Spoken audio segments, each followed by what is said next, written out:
j'ai été galeriste à New York pendant très longtemps. Je représente essentiellement avec H Gallery des artistes qui vivent et travaillent en Amérique du Nord et en Amérique du Sud. Mais comme mon idée, c'est aussi de faire toujours découvrir des talents à la France notamment, j'essaie de montrer des jeunes artistes français, très jeunes, et souvent c'est leurs premières expositions personnelles. Je montre Noa Charouvi, qui est une artiste israélo-américaine, et Marie Havel, qui est une jeune artiste française. L'exposition s'appelle Réaménagement permanent, parce que les deux artistes travaillent à la fois sur les ruines, la construction, les réaménagements permanents qu'impose la vie, les souvenirs d'enfance et le déplacement entre l'histoire collective qui rejoint l'histoire personnelle. Le travail de Marie Havel, donc cette jeune artiste française, elle a seulement 26 ans, c'est sa première exposition à Paris. Elle a un travail très intéressant parce qu'elle travaille avec beaucoup de médiums différents. On a des dessins, on a justement des installations, des œuvres à l'encre et des petites sculptures, des maquettes.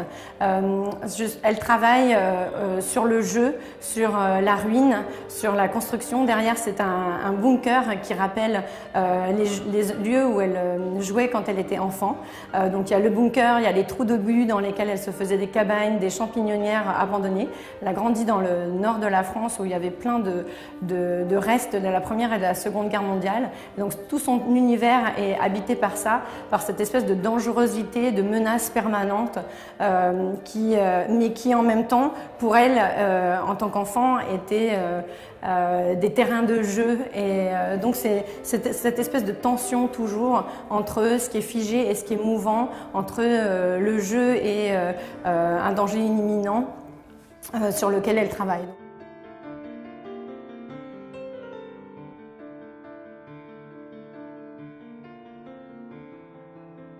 Et l'autre artiste, c'est Noa Charouvi, donc c'est une artiste israélo-américaine. Avant, elle travaillait sur les ruines, c'est aussi le lien avec Marie Havel, mais maintenant, elle travaille surtout sur la construction. Elle a été invitée à avoir une résidence d'artiste dans un bâtiment qui était en train de se construire, une immense tour qui était en train de se construire à New York.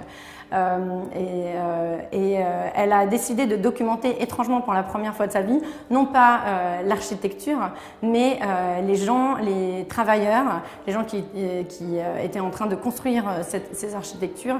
Et comme quand elle était petite et qu'elle allait sur les chantiers de construction avec son père qui était architecte, montrer les natures mortes, de travailler sur l'architecture comme une nature morte. Donc autant les travailleurs comme des natures mortes que tous les tuyaux, les pots de peinture, etc. Et de donner une vision d'une certaine façon belle et grandiose, assez monumentale dans sa peinture, de quelque chose que les gens normalement ne regardent pas. Autant d'anonymes que de choses apparemment banales.